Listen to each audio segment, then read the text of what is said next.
Hello and welcome to the TV Enthusiast discussion of Hannibal. Today we are going to be discussing the final episode of the series. We're a little bit sad, a little bit satisfied, got a lot to talk about, not just for the actual episode, but for the series as a whole and kind of what's going on now, how it could possibly come back, different things like that we're going to discuss in today's episode.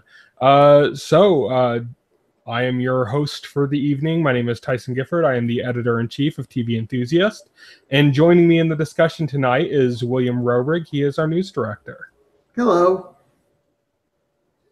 So let's start off just talking about the episode itself and what happened. So when the episode starts out, we have an apparent suicide wherein Francis Dollarhide decides that he has to kill his love with fire, and then he can't bear to watch her burn, so he blows his brains out. Right. In full graphic detail. He has to do it to save her from the red dragon because he doesn't want the dragon to have her, is his reasoning, his twisted, messed up reasoning. And also, that's true to the ending of the film and stuff, where those events happened. But what happens next will shock you. Well, what was interesting was that, eventually we find out, Dollarhide didn't actually kill himself. And so all these kind of weird kind of events that happened in that scene that we can talk about now, all built up towards, us, once you figure out what was really going on, then you kind of realize, oh, okay, so he had her, check the key around his neck. That way, when he apparently died, she'd know where to get the key from to get out. She had him feel the shotgun, so she'd know, so that it was clear, all these different aspects of this were set up. It turned out he just killed some poor guy. Out. And left the key around the neck of the corpse for Reba to kind of sneak out of the burning house and report that he had died when he hadn't, but to her knowledge he had. And we get some kind of cool stuff from there. We have a scene where and that's also another divergence, because watching the movie, Brett Ratner's version, I've never seen Manhunter, but there's a whole extra character in there that comes into play in this last part that is not in the season of Hannibal.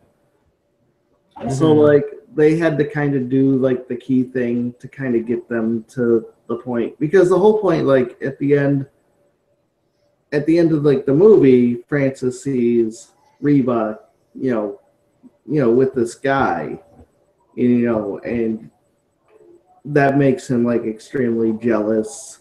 He thinks Reba betrays him, and that's why the whole scene with the fire and stuff happens, because he thinks so this doesn't happen so far. And so you're it's kind of weird, because then you're once Dollarhide's impetus for doing this, what he's doing, because the impetus that he had doesn't exist. And so then they do the key thing, and then they have her do the key thing, and then Dollarhide says that's how Reba betrays him. I don't think it quite worked. I thought it was a bit clunky, and it was a bit clunky. It didn't work quite well, but I realized that they realized that they were missing a piece and they had to get to the same place. And so I guess they had to make it work. But also Dollarhide's suicide was extremely graphic. The show never shies away from being graphic, but yeah. You get to see the hole in the head. You get to see you get to see Reba through the hole in the head. you get to see the aftermath of Dollarhide's head being blown off. And it's just Dollarhide's head being blown off. Dollarhide. Yeah, right? Yeah.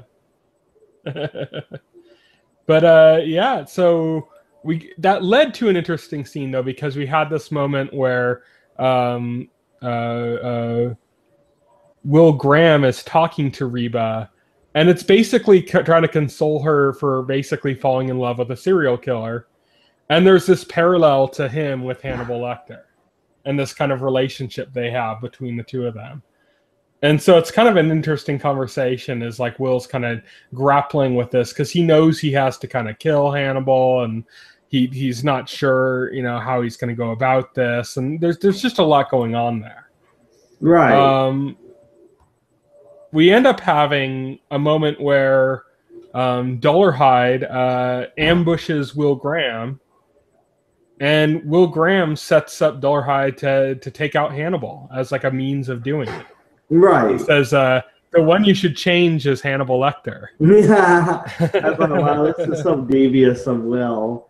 And, and then he goes to the FBI with it, But he doesn't tell the FBI the whole story. No, he doesn't. He doesn't tell them that he met Dollarhide, that this was like a planned thing. He just tells them, hey, if Dollarhide's still alive, which, the forensic investigators have proven and figured out now, if Dollarhide's still alive, then the way we can lure him out is with Lecter. Yeah. We could totally use Hannibal Lecter to lure him out. And Jack's like, are you sure? And he's like, well, I can't be sure, but it's like our best bet. The whole time, like, knowing he's already had this conversation with Dollarhide. Will be so they set up this plan. So they set up this plan, which on the record is to lure out Dollarhide to catch him. But, amongst peers, the plan is to kill Dollarhide and Lecter. Yes. To get them out into a place where they can kill them both and say, oh, oops. Yeah, oh, well. I'm thinking Jack sees it as an opportunity to just kill two birds with one stone, literally. Yeah. And so they set up the plan. They get, Hannibal agrees to go along with it only by making Will basically apologize and say please. Yeah. Apologize for rejecting him earlier. Yeah, and saying please, to get him back.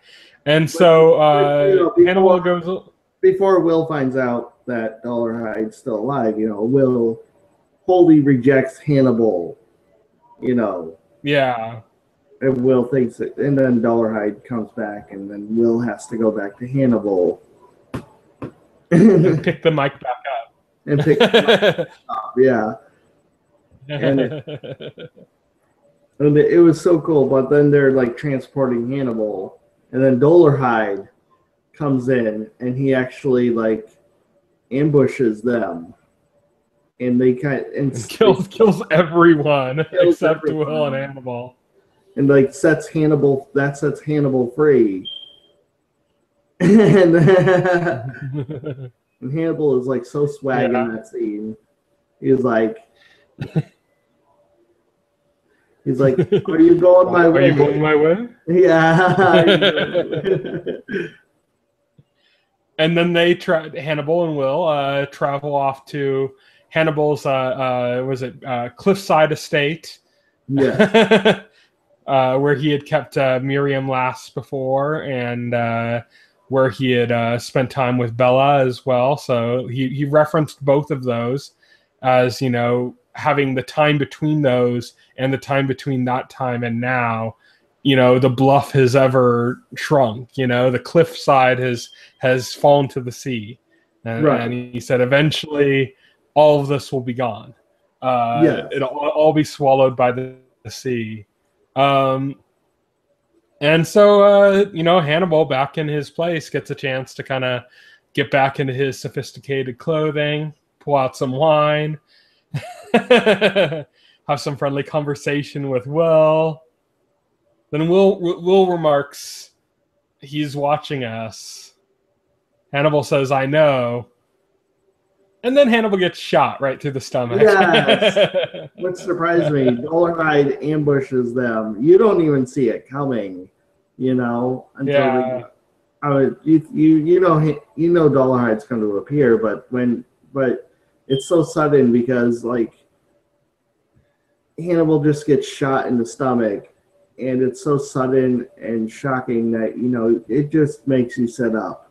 You're like, whoa, what the? I did not expect that. And then Dollarhide marches in like a beast. This is the beginning of like the most glorious moment of the entire season. And he starts setting up a film camera to record his killing of Hannibal.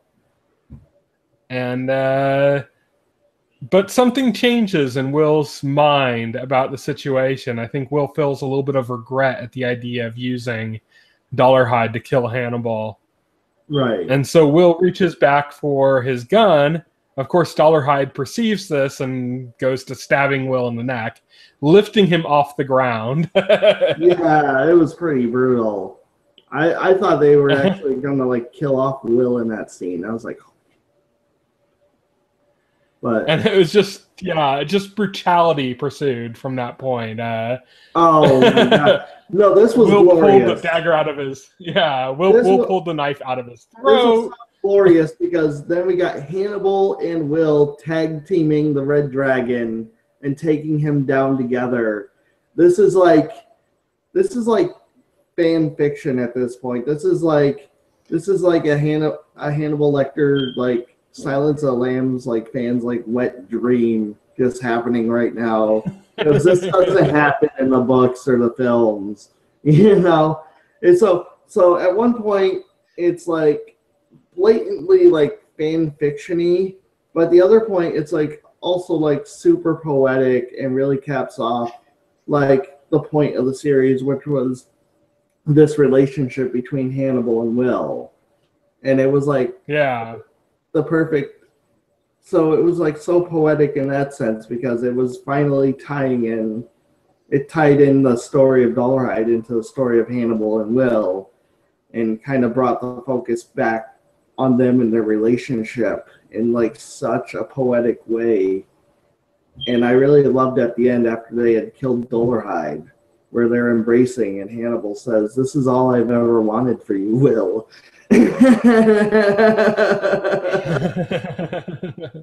Hannibal has his chin on top of Will's head, and Will's nuzzled up against Hannibal's chest. This is totally like a romantic embrace. There's like no like tiptoeing around it. It's all out in the open. Any pretense of apparently Brian Fuller has said that they actually had like even less subtle footage that they had filmed in which like they were just like nose to nose, like looking right at each other, and that they just kind of cut it down because they said, "Oh, it's too much." Like it doesn't, too much. I mean, what next? They're gonna like start Frenching each other. I mean, it's like you need to kind of imply it more than show it. So they kind of did it more in this very gentle way. But back to the fight. One of the things I really liked about it was like the reuse of weapons and stuff. Like Will was stabbed in the throat with a knife. He pulls the knife out. He uses it to cut it. Yeah, and he stabs Dollarhide in the leg with it. Then Hannibal sees an axe, grabs it, chops it at Dollarhide's other leg, and they're just again, Brian Fuller referred to this in some post interviews and stuff as like two jackals taking down on a rhinoceros, Right. That they're just like chipping away at him and just pulling him down, And yeah, it was amazing to watch just them just taking down Dollarhide. Amazing. That's why I said this is much better ending than the movie. The movie was like, oh no, my family, boring. This is like Hannibal and Will Graham team up to kill the Red Dragon. It's freaking awesome. Okay. This is like the best ending to that story. Like, and so this is like, they had a great moment where Will looked up at Hannibal after they'd taken him out and they were both covered in blood. And he says, "It does look black in the moonlight." Yeah, it does. Which referred back to a previous episode in which Hannibal had said that blood looks beautiful in the moonlight. It looks black. You know, when they're So yeah, I had this moment. when they're at the end when they're embracing, and they go over the cliff. Is it like, was I right to interpret it like Will Graham like throws him over the cliff, throws them both over the cliff? Yeah, I think like, that's it looked like Will did that to me. Yeah, Okay. definitely. Brian Fuller in interviews says that he believes in that moment Hannibal would be surprised, but kind of at the same time be like, well, yeah, of course, this is what was going to happen. But that it wasn't an intentional thing on Hannibal's part, you know, that it wasn't like a double suicide. It was Will deciding to end it and takes them both over the cliff. Beautiful shot of them going over the cliff.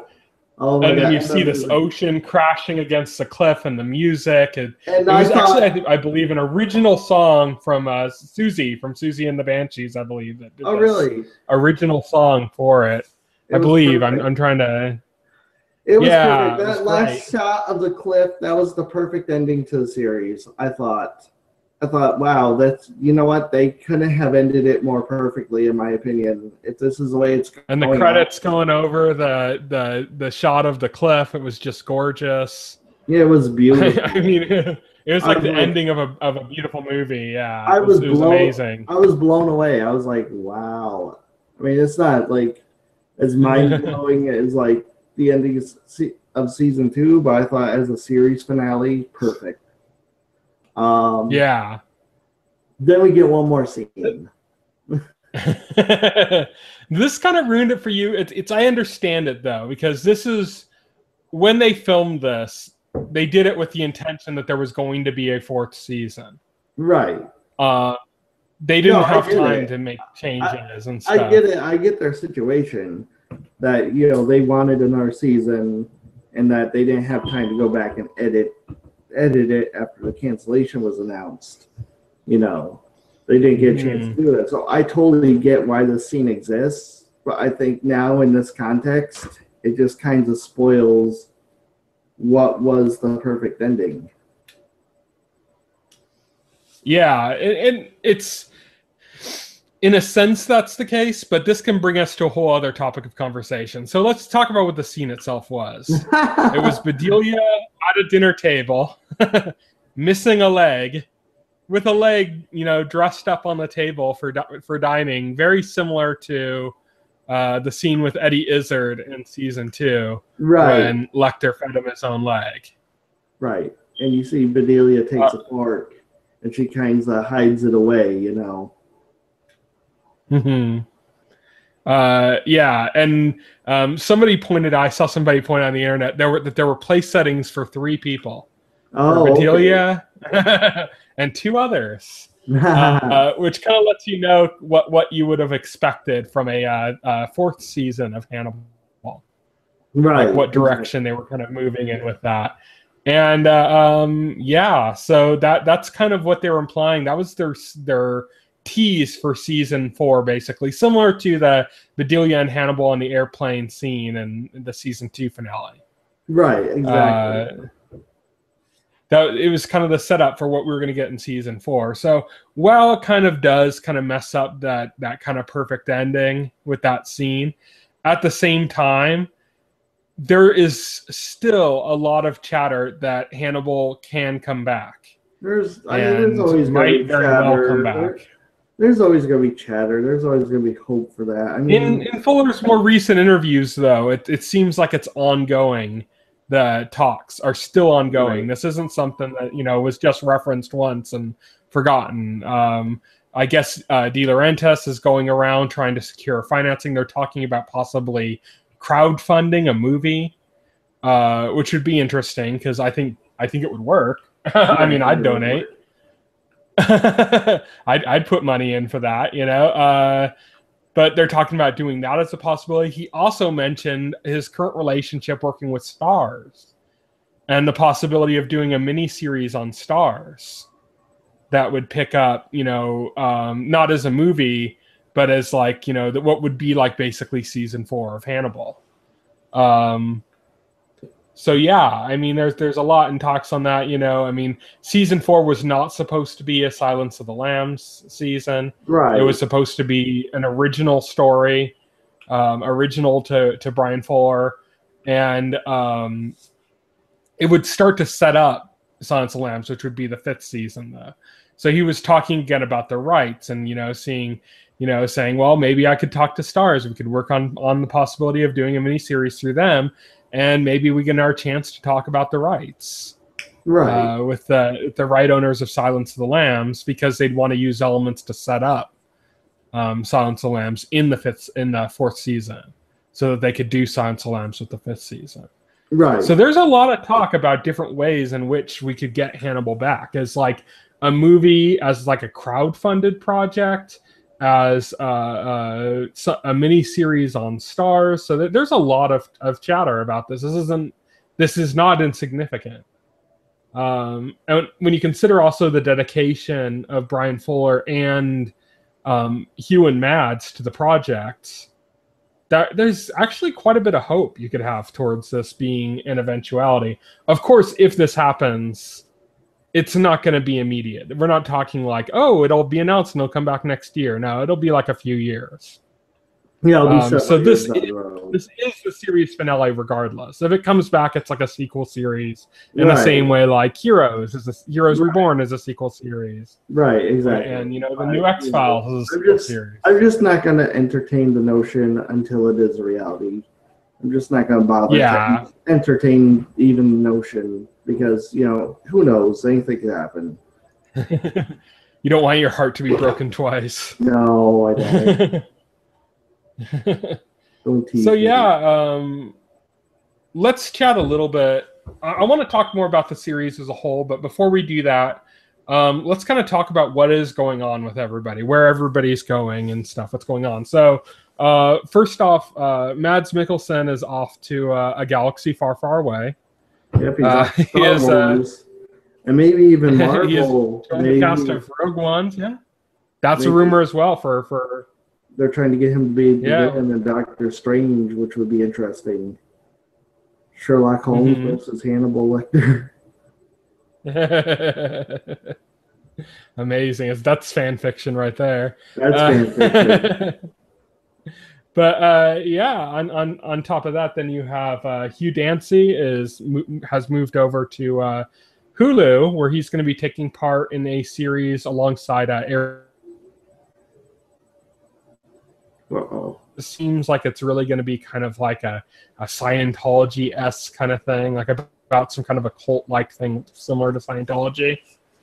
Right. So that seems kind of interesting, and from the looks of it, I mean, Hulu's had a few original series, but this looks like their first like legitimate, real attempt at doing like a straight-up serious actual show, a prestige show, in the way that like Netflix did with House of Cards and Amazon did with Transparent.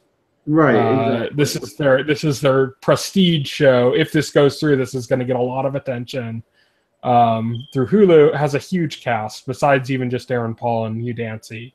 A lot of great people involved in it. So that's what he's involved in right now.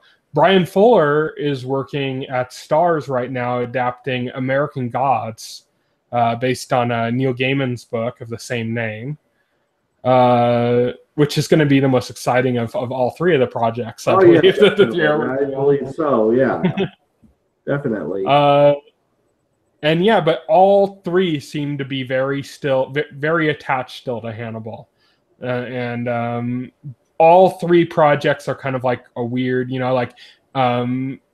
it's very limited in the sense of Mikkelsen's involvement, because those are movies. So once they're filmed, it's done, They're not like, major movie franchises either, where they're going to be calling back the character for a ton of different roles. This looks like it's kind of one-offs for two different things that he might be involved in, and is involved in one case. In the case of Hugh Dancy, we don't really know how involved he is in this Hulu series, but it's a Hulu series, so it's kind of like a shorter run, smaller production period. And then Fuller's got, American Gods, which is a full-on show that he's going to be running. but it's a cable series, so it's only a 13 episode season or something. But Hannibal was the same way. But originally Fuller was going to run 2 shows, Hannibal and Mockingbird Lane, at the same time. Right. So this isn't like really new either. So this is something he could potentially do. He just couldn't set up 2 at the same time. Right. Exactly.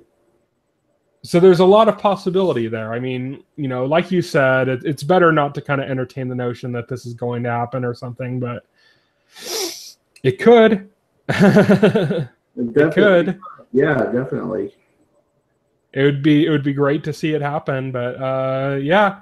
Let's move on. Let's talk. This is the series finale, so let's talk about the series as a whole, and kind of the through lines that have happened through, and kind of how we've reacted to it. I've just had kind of a glimpse of everything I love about Hannibal again, because I've been writing this top 10 list. We're bringing back Top 10 Tuesday. That'll be up tomorrow, or by the time you watch this, it should be up around the same time probably this video goes live. A top 10 list about Hannibal and the Hannibal episodes that I picked. So yeah, I was able to kind of re-explore some of the things I loved about Hannibal by going over these episodes and narrowing down the list and kind of going like, oh, I remember this scene, and oh, I remember that scene. And I'm reminded of these moments which I recalled like when certain things became clear to me in Hannibal. Like there was a moment in the first season where I was like, oh, okay, I'm seeing what Hannibal is now. Oh yeah, that was as a series. Yeah. I think that came to me towards the end of the first season when Hannibal's true form was revealed to Will for the first time. And you're like, oh snap. Okay. You start getting into all the surreal imagery and stuff, yeah. Right. And then you had like the episode that focused on Bedelia and Hannibal when you finally really got to see things more from Hannibal's perspective. Mm-hmm. When he was going to therapy with her. And so there were like lots of little things that kind of built up towards this. And then I'm going over like elements of season 2, and I'm like, God, geez, season 2 was so amazing. And when Will was on trial and just the way Hannibal played with the whole thing. And then there was a very distinct moment that I ranked as the number 1 episode of Hannibal that happened about halfway through season 2. When you really they made this great parallel between Hannibal kind of composing a song on piano, and how that was like basically everything that was happening was his song, the way he was manipulating the system for and against Will, because he was doing both. It was part of his song, and it set up and it transitioned from that into like the most beautiful tableau that he's ever done as a serial killer, which was the man stuffed into the tree with poisonous flowers inside of him. It was just beautiful, stunningly beautiful, as horrific as it was, and yeah, so I'm just kind of like in awe going over everything that makes up this series as it is. And then there is a point in season 3, I think you and I both fell to the side of like, we both really liked the first half of season 3. Right, yeah. We loved the kind of the dreamy weirdness of it. It turns out, actually, which is kind of surprising to me, because I figure if you've gotten that deep in Hannibal, that would already be your reason for watching it. Right. But it turned out that the first half of season 3 is actually quite divisive among fans. There's a lot of people that did not like it for being just kind of weird and dreamy. Yeah, I'm just like wondering like why you realize what show you were watching, right? I mean, this wasn't like anything like too off the path. It got a little more eosteric in like the first half of season 3, but that's where I felt it was evolving to anyway. So it's like, yeah. The more it went in that direction, the more I liked it. Yeah, I know. Exactly. Yeah, so I thought the more esoteric it got, the more I enjoyed it. It's yeah. It is beautiful in the way it did that. I thought season 3 was like, just fine. I really loved the second half of season 3 more than the first half. But see, I'm not on the same side as you on that. I didn't like the second half of season 3 as much as the first. Probably because more of the material was more familiar. And there was. I think that's part of it. I think the other part is just that the focus started to kind of shift a little bit more from Hannibal towards Dollarhide. And That's even though I reasonable. like Dollarhide, I'm not as fascinated with Dollarhide as I am with Lecter. That's And I reasonable. found myself that the episodes in the second half of season 3 I liked the most were the ones that returned the focus back more onto Hannibal and Will's. I just thought Richard Armitage did such a fantastic job as Dollarhide, and every time he made, definitely made Dollarhide such a fearsome figure. Like every time he appeared, you got this sense of dread just from his presence. Yeah.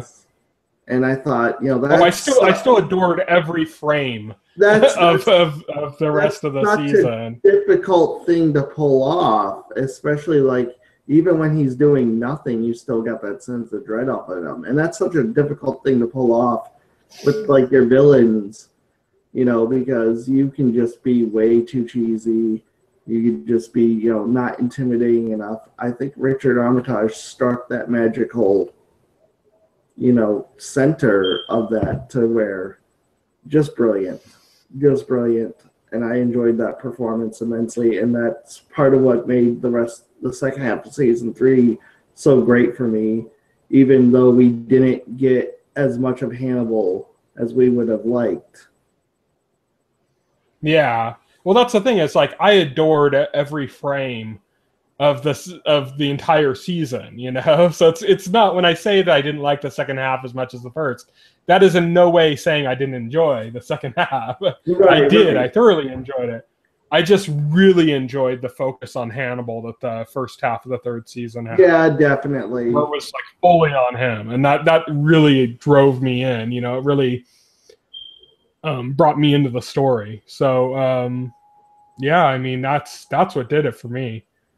But yeah, as a whole, it's amazing. There's so much to talk about when it comes to Hannibal. Just the surrealistic presentation, the music. Oh, that's another thing. When I was doing the top 10 list, one of the episodes that first really grabbed me on Hannibal, that really made me, get to attention and go like, this is exceptional. This is like beyond just being good. This is something amazing.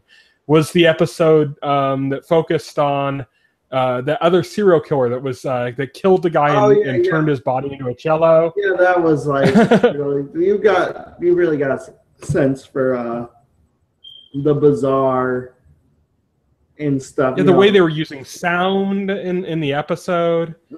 Just throughout the entire episode, just the music, the sound of the. That really gave you a sense of the style Brian Fuller was going for with the series. And it's like that was kind of like the first hint at how esoteric like the second season was going to be. Right. Exactly. That was like okay, this is where this show's going. This is going full art house right now. But yeah, it was stunning and yeah, everything about this show, just the art direction, it was just amazing. Astounding. It's just everything had texture. Did you notice that in the show? Everything has texture.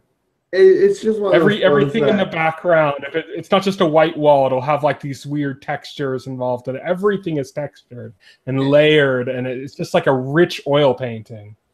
It's just everything, like it just kept getting more and more amazing, and it never let up with that either.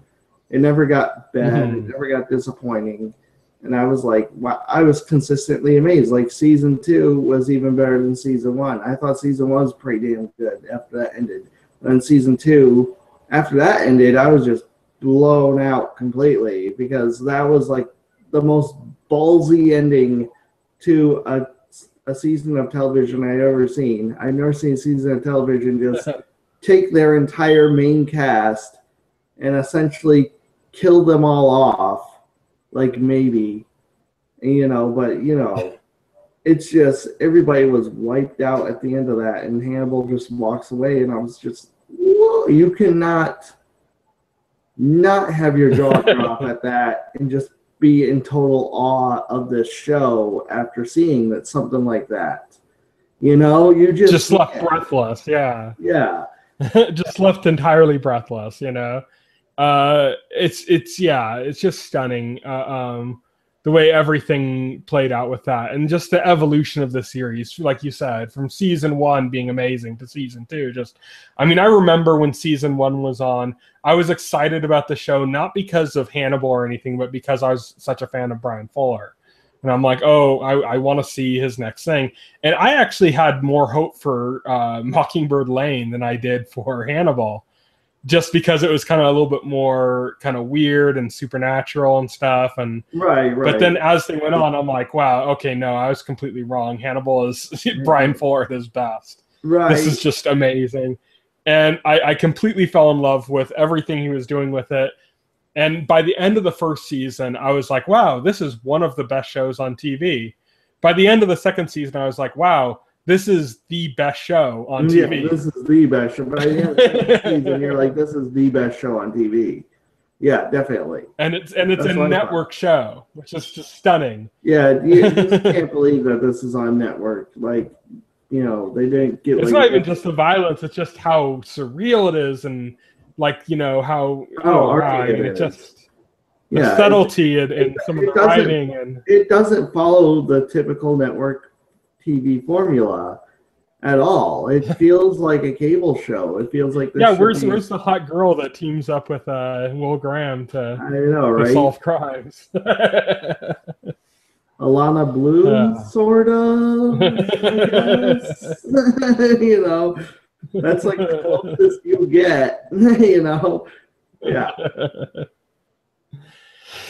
Oh yeah, just amazing. So, yeah, I mean that's about what I wanted to say about it. We've kind of written and talked a lot about Hannibal in the last week or so. It will. So we have this finale up. We got tomorrow or on Tuesday, we're going to have the top 10 list.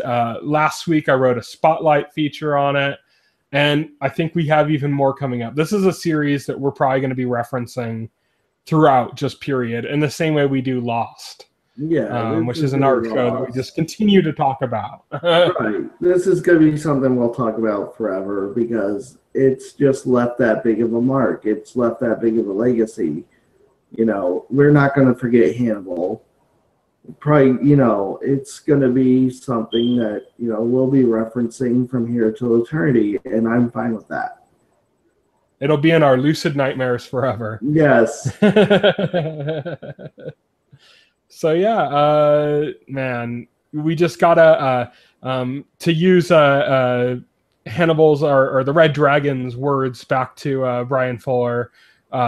We owe you our awe, Bryan Fuller, for what you've done with Hannibal. It's amazing. It's stunning. You married beauty and horror in a way that just has never happened before. Thank you, Bryan and Fuller. You did it on fucking network television. I know. That's amazing. That's amazing. So yeah, that's pretty much all I have to say. He actually managed to get a lesbian sex scene on a primetime network television as well. An incredibly suggestive lesbian sex scene. Suggestive, yeah. He was graphic without actually being graphic, which is like, you know. Yeah. It's just amazing. Yeah. So, I mean, that's pretty much all I have to say. I just, if you have not watched Hannibal, why in the hell are you watching this video? You should be watching Hannibal instead. And then watching the videos. Do I have to and then watch our videos? Just do it.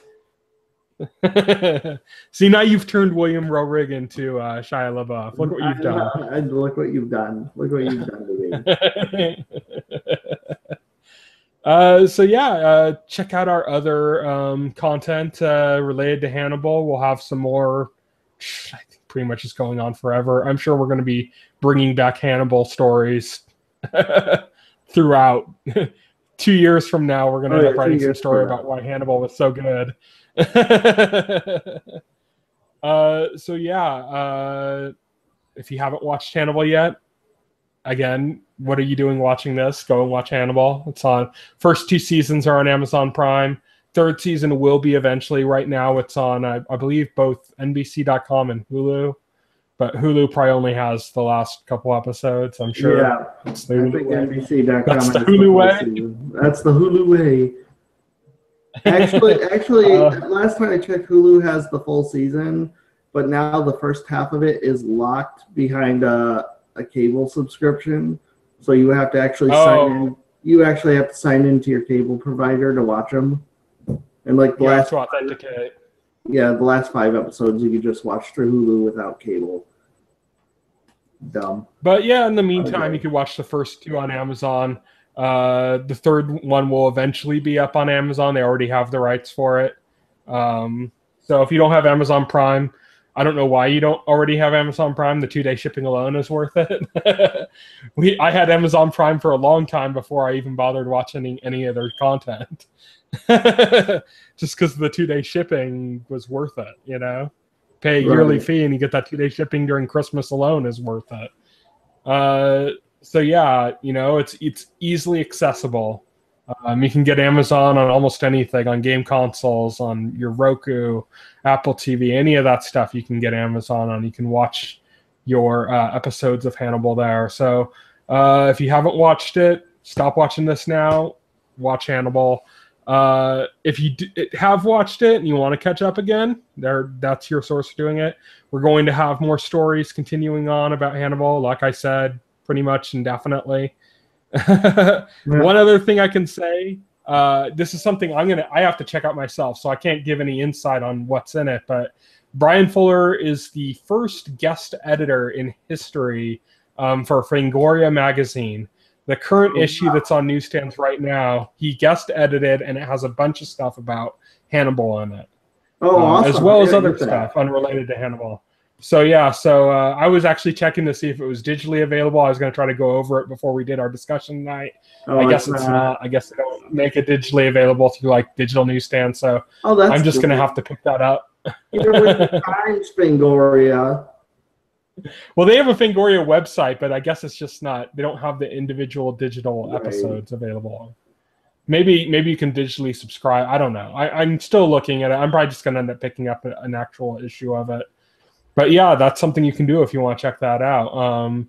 You can follow Will and I on Twitter. I am Tyson Gifford at Twitter. At Tyson Gifford. I believe it's at Tyson Gifford. It's here at Tyson Gifford or at Tyson A. Gifford.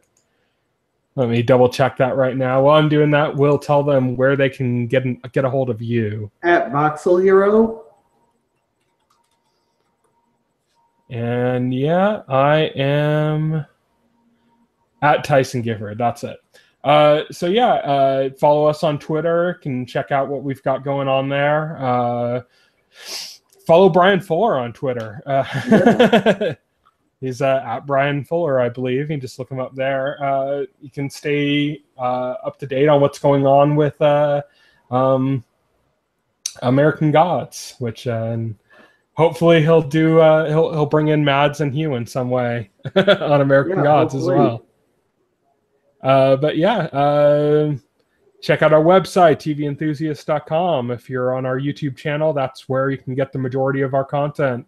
If you're just on our website, well, you know, all the content goes through there. So, you know, click on the YouTube video and go to our channel and you can see all of it there as well. We have a podcast up every week, although we're not going to have a podcast for a couple of weeks because it's our 25th that's coming up and we're doing something kind of special for that. But that's pretty much it. So thank you everybody for watching this video, and long live Hannibal. Hopefully it comes back. Hannibal. Yes. Night. Bye.